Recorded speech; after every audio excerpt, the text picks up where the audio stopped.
chers confrères, tout d'abord, je tiens à remercier tous ceux qui ont pu se libérer pour intervenir au cours de cette matinée d'information sur le plan cancer 2014-2019. Je vous remercie tous, ainsi que tous mes confrères de l'Union régionale des professionnels de santé infirmiers libéraux de Midi-Pyrénées. Ils sont tous là, parmi vous, travaillant à la bonne gestion de cette réunion. Rocher, professeur des universités, directeur des affaires médicales au sein de l'Institut universitaire du cancer de Toulouse-Oncopole.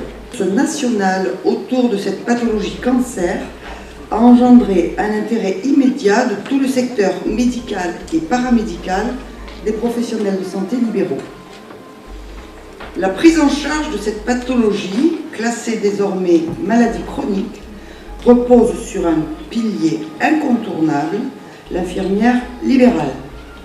Présente au domicile du patient, capable d'échanger avec lui au fil des interrogations nées des différentes annonces, souvent mal comprises, de compenser le stress, d'être le lien avec le médecin généraliste et surtout le secteur hospitalier, d'adapter les traitements selon les données du jour. Tout au long de cette journée, nous allons écouter de grands spécialistes qui vont enrichir vos connaissances et vous ouvrir plusieurs portes. L'évolution des connaissances en cancérologie, tous les nouveaux traitements et leurs effets secondaires. Ces portes ouvertes vont vous présenter de nouveaux outils, des outils qu'il faudra vous approprier, approfondir vos connaissances et les mettre à jour en permanence. Nous avons désormais dans notre région l'Institut universitaire du cancer de Toulouse, Oncopole, et 32 établissements publics et privés structurés et autorisés à traiter le cancer selon les pathologies d'organes.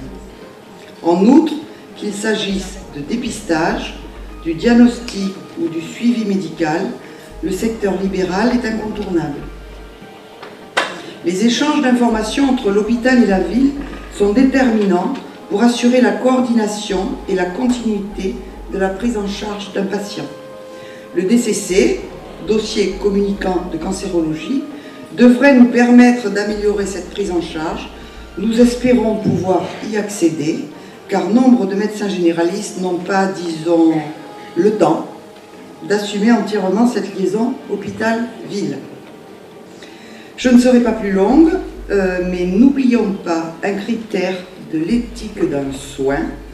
Prendre en charge ne suffit pas, il faut prendre en compte le malade, il faut savoir pourquoi, mais aussi pour qui et avec qui. Et percevoir la vulnérabilité du malade, accepter la sollicitude qui lui est due, ajouter à cela la compétence du soignant. Tout cela, c'est notre domaine, celui de l'infirmière libérale. Bonjour à toutes et à tous.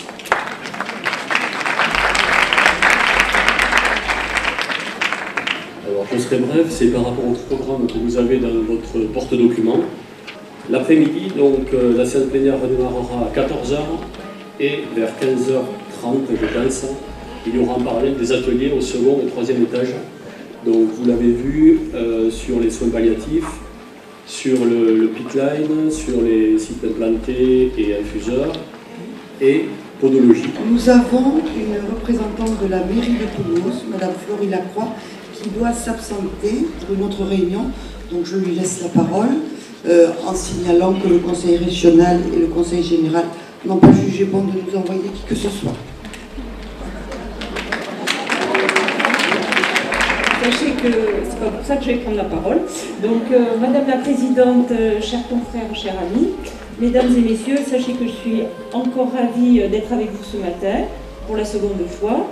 Je tiens tout d'abord à remercier Madame Darbelay et toute son équipe d'avoir choisi Toulouse pour organiser la deuxième rencontre URPS des infirmiers libéraux de la région Midi-Pyrénées. Nous allons donc laisser maintenant la parole au docteur Jean-Jacques Morfois, directeur général adjoint de l'Agence régionale de santé, donc comme l'a dit Christine, directeur de l'offre de soins et en charge, ce qui nous intéresse aujourd'hui, de la montée en charge du plan cancer 2014-2019. Donc, Monsieur Morfois, merci. Merci, bonjour à toutes et à tous. Deux mots de remerciement pour l'URPS que vous représentez, notamment sa présidente Mme Barbelé, qui nous a invités à cette journée, et compte tenu de la thématique d'une manière générale, il est hors de question que nous ne soyons pas présents. Avec un peu d'humour, ça nous change du sujet des élections et nous remet un petit peu sur le cœur du métier aussi, ce qui n'est pas jamais totalement inutile. On a tous conscience qu'on a de plus en plus de patients cancéreux, que cette prise en charge nous prend de plus en plus de temps. Et on a conscience aussi de l'évolution effectivement du pourcentage de cancéreux sur notre clientèle. Passer la parole au professeur Henri Rocher, qui est président du Conseil des universités, professeur d'oncologie médicale, directeur des affaires médicales de l'Institut universitaire du cancer de Toulouse Oncopole. Bonjour à toutes et à toutes, excusez pour mon retard.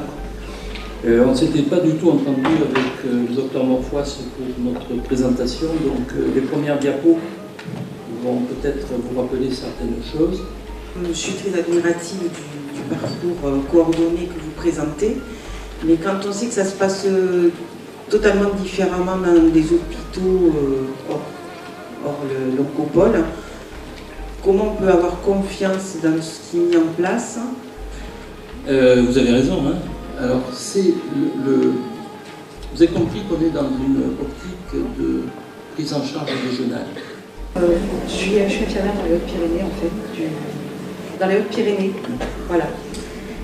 On a été confrontés l'année dernière à traiter 2 enfants en fait atteints de cancer. C'est quelque chose qu'on n'avait jamais eu auparavant.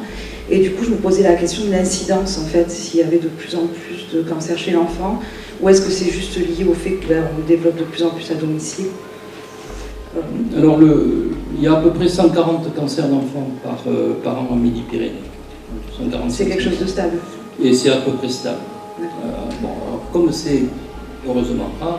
Docteur Florent Pusset, qui est pharmacien hospitalier, responsable du département pharmacie à l'Oncopole.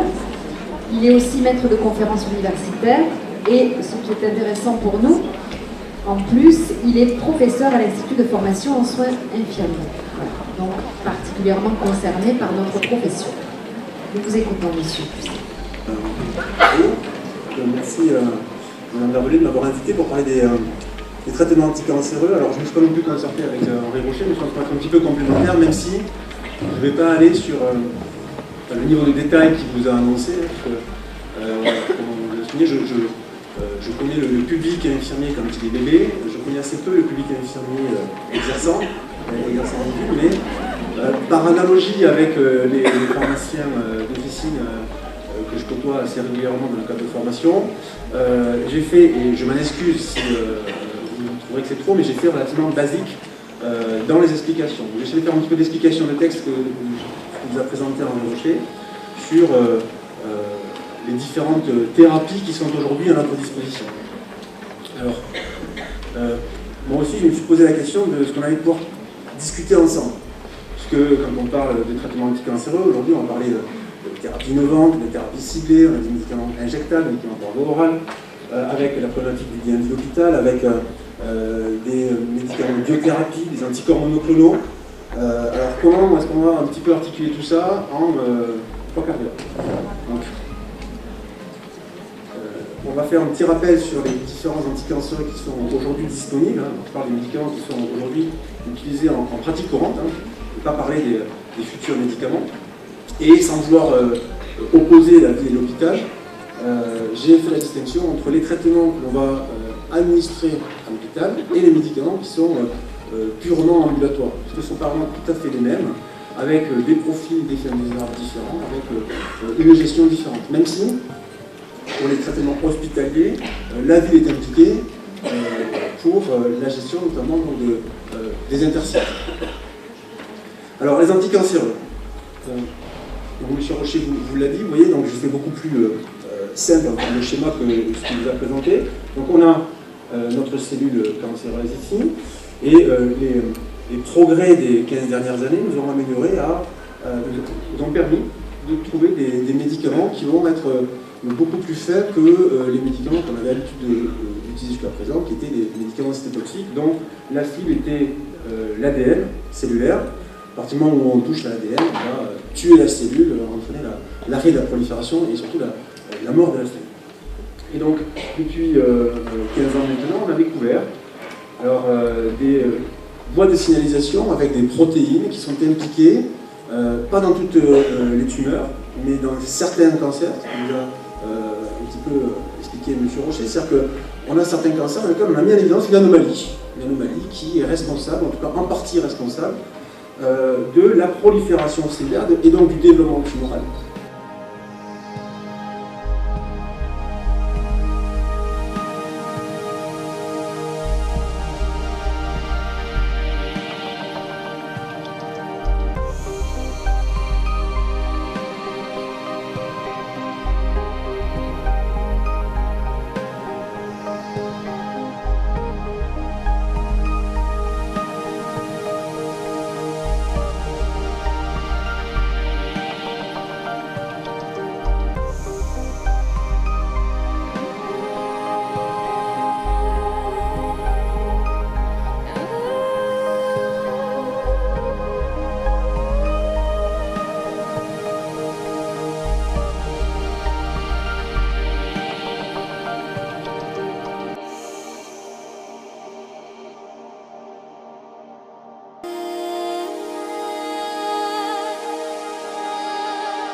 Carole Allemand,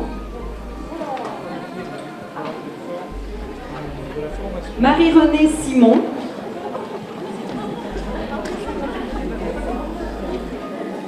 Jocelyne Inard, Myriam Bonnies, Nadine Laforgue,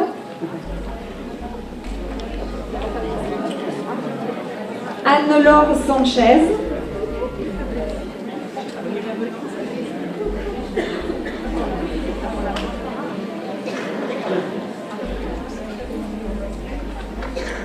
Nathalie Rosmy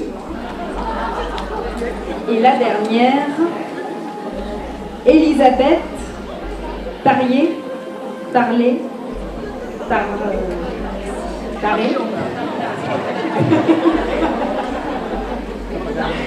Roland Bugat, médecin cancérologue, professeur des universités, directeur général de l'école des savoirs et métiers en hémato-cancérologie à l'IUCT Oncopole Oncorésonance, président du pôle compétitivité cancer biosanté, membre du conseil scientifique de la Fondation Toulouse Cancer Santé, animateur de l'Institut national du cancer, responsable au sein de la Ligue contre le cancer, participant au projet CAPTOR, projet de recherche et pôle d'excellence.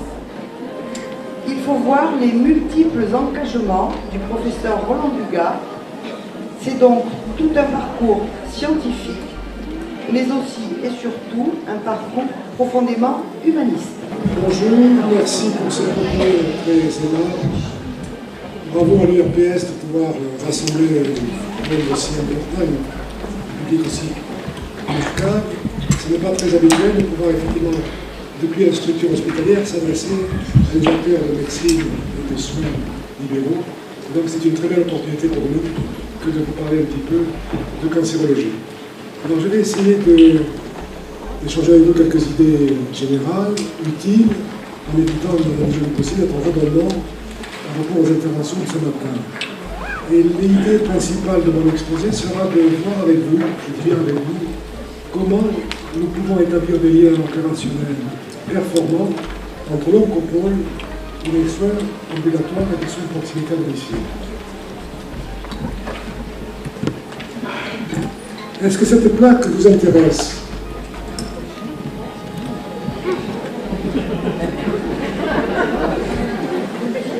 Alors j'ai pensé utile de vous la proposer, dans la mesure où c'est important que nous parlions chacun de la même chose avant que d'aller plus loin dans la pratique professionnelle. Si on s'interroge sur la définition des cancers dans l'opinion publique, ce qui prévaut, c'est le mauvais pronostic et l'engagement de la vie et toute la qualité importante de cette vie. En fait, la définition des cancers, vous le savez, n'est pas exactement celle-là, elle est la définition cellulaire. C'est une prolifération de cellules indéfinies qui a trois caractéristiques. Elle échappe au mécanisme de régulation, elle devient donc insurrectionnelle, un petit peu comme les îlots de Maèche. Absolument. Elle envahit et détruit le tissu dont elle est née, mais surtout, cette prolifération est capable de disséminer l'organisme. Et c'est le pouvoir métastatique qui, lorsqu'il n'est pas maîtrisé, provoque la mort du malade. En d'autres termes, deux informations concernant cette plaque. La première, c'est qu'on ne peut pas faire le diagnostic de cancer sans allopathe. Il faut une plaque au microscope. Premier point. Deuxième point, lorsqu'on s'interroge sur qu'est-ce qui engage le pronostic vital chez une personne qui est atteinte d'un cancer, en fait, c'est la maladie métastatique. Jamais une femme n'est morte d'avoir un nodule cancéreux dans un sein. En revanche, les métastases hépatiques, pleurales, osseuses, cérébrales d'un cancer du sein sont classées redoutables et pratiquement systématiquement conduisent à la mort. C'est donc la maladie métastatique qui engage le pronostic et qui fait le meilleur opinion de ces maladies. Ce qui veut dire qu'en conséquence de quoi, si on a la capacité d'intervenir à un moment précoce avant qu'il y ait des métastases, on peut engager un traitement curatif. En revanche, en l'état actuel des choses, on ne sait pas traiter de manière curative un cancer devenu métastatique. Tant que nous sommes sur le côté financier du problème, je vais demander à Isabelle Dumont, direction de la CPAM de Toulouse, d'intervenir sur le côté financier de la cancérologie et des soins infirmiers.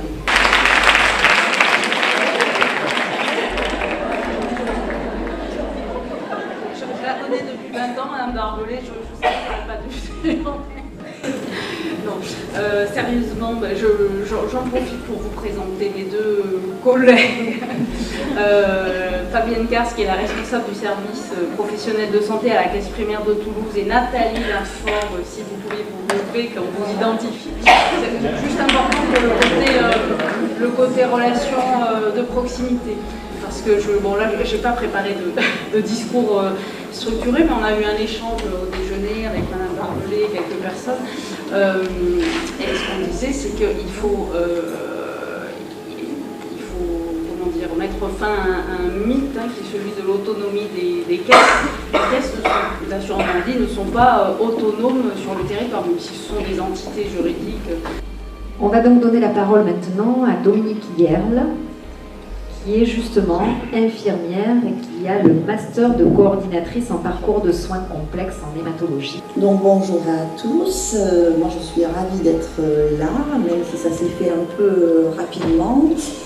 Donc je remercie les organisateurs de cette invitation. Je suis surtout ravie parce que ça me permet de vous rencontrer. Certains d'entre vous, on a certainement travaillé ensemble. Alors certains je les connais, donc je les ai reconnus. Il y en a que je ne connais pas physiquement, mais je suis sûre qu'on a dû travailler ensemble au moins par téléphone sur les prises en charge complexes de patients traités en hématologie ou en médecine interne ou immunopathologie. Je laisse donc la parole à Gérard Leduf et ensuite nous irons vers les salles d'atelier. Bonjour, donc j'ai promis à Mme Barbelé de faire court. Alors avant de faire du prosélytisme, bien sûr, le catalogue d'oncorésonance, l'école des métiers et des savoirs en cancérologie, juste à côté de mon directeur, le professeur Dugas, qui a assumé la paternité de ce catalogue. Je voudrais juste resituer le contexte. Vous avez bien compris que la première des choses, les paramédicaux, on a l'obligation maintenant à se former de façon continue tout au décours de notre carrière professionnelle. Aujourd'hui, c'est une obligation annuelle. On parle peut-être d'une évolution sur une obligation triennale, mais pour l'instant, ce n'est pas encore fait. Donc ça, je dirais, c'est l'aspect réglementaire où on nous demande, au même titre qu'on demandait avant aux médecins, de se former tout au long de notre carrière. Au-delà de ça, c'est un petit peu court, je suis un fervent partisan de la formation continue. Pourquoi? Parce que c'est une garantie de qualité de soins aux patients qu'on nous confie, que ce soit en secteur hospitalier ou en secteur libéral.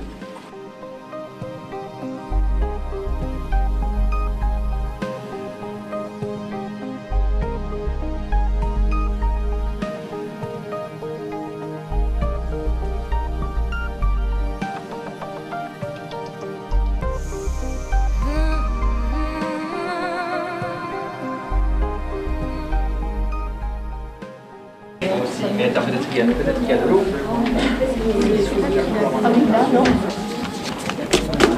Merci beaucoup.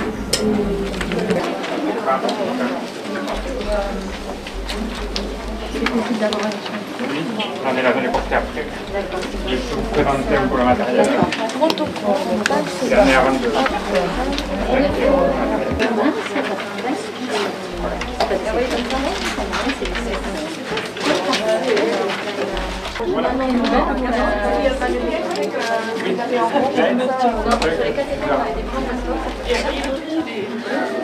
Ah oui, donc c'est la partie la deuxième, on a cliqué sur l'orange.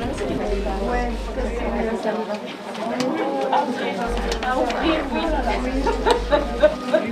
il faut pas bouger, ça bouge, faut pas bouger. Une fois que c'est bloqué.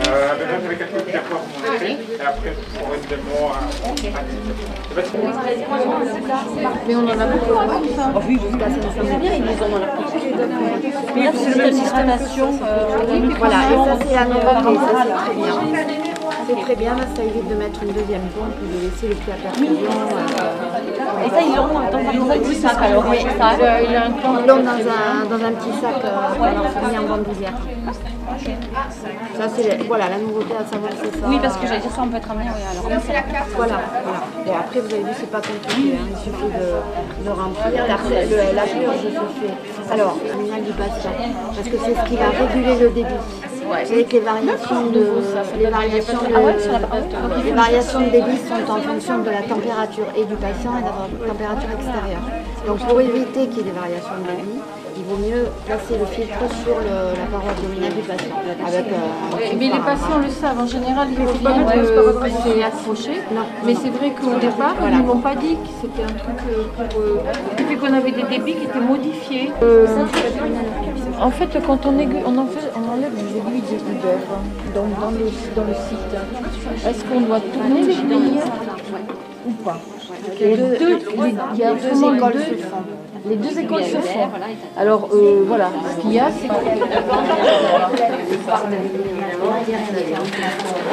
oui, d'accord.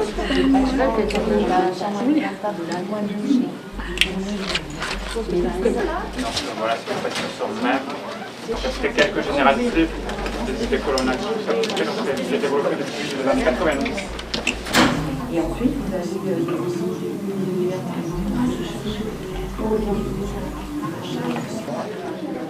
Les prélèvements sanguins répétés,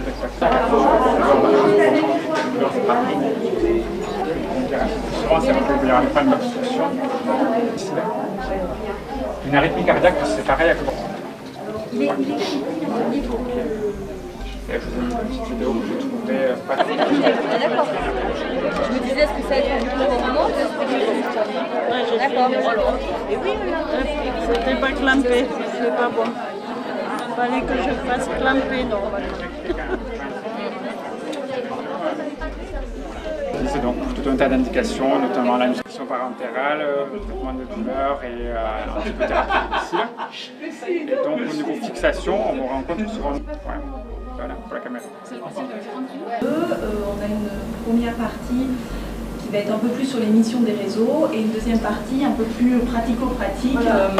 C'est-à-dire, je t'ai dit que pour avoir des choses peut-être un peu plus sur la douleur, à partir de ce que nous, dans le cadre des visites qu'on fait à domicile, dans le cadre du réseau, à partir de ce qu'on voit qui ne fonctionne pas forcément toujours adapté, pour que vous ayez en tête que là peut-être il y a des choses à réajuster. Voilà. Vous nous entendez bien? Moyen, hein.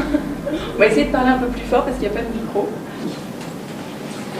Alors, vite fait, donc les réseaux régionaux, c'est des réseaux thématiques et qui ont pour mission qui sont régionaux et on en a 10 qui sont territoriaux. Et sur les 10 qui sont territoriaux, il y a deux... Pour que Roland Bugal ait fait gentiment une rencontre tout à l'heure. Donc je suis de l'Institut de formation pédicuricodologie du CHU Purpan, directeur des soins, à la retraite aujourd'hui, mais bien mal pagué encore de temps en temps, comme dire, pour donner la bonne parole, donc, qui est de plus en plus courant aujourd'hui comme réaction à la chimiothérapie et surtout aux thérapies ciblées, à savoir ce syndrome main-pied, cancéreux. Et ils l'ont appelé main-pied puisque la main c'est beaucoup plus important que le pied, bien évidemment.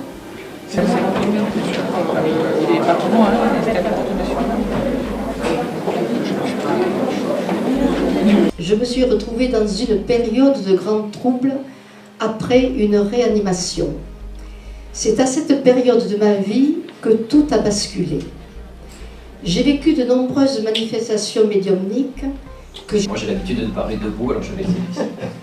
Il y a une place devant, là, pour ceux qui sont debout.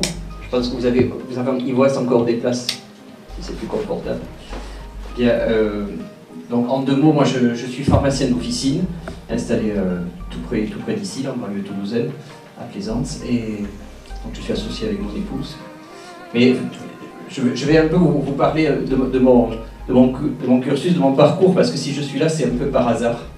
Mais vous allez voir que, hélas il n'y en a peut-être pas dans la salle, que l'homéopathie est une chance pour l'oncologue. En terminale C, enfin c'était C à l'époque, enfin, mes notes ont un peu chuté, bon, puis je me suis dit t'es pas assez bon pour faire une prépa. Et comme j'étais aussi très intéressé pour faire des études de chimie, j'ai eu 30 ans, voilà, et qui était fille de pharmacien. Allez, patatrac. C'est là que les choses se compliquent, parce qu'en fait, donc, cette jeune fille, elle avait donc une maman, qui est donc ma travail que fait Guit, parce que bon, Guit, elle a des pouvoirs que moi je n'ai pas, hein, voilà, même si elle prescrit.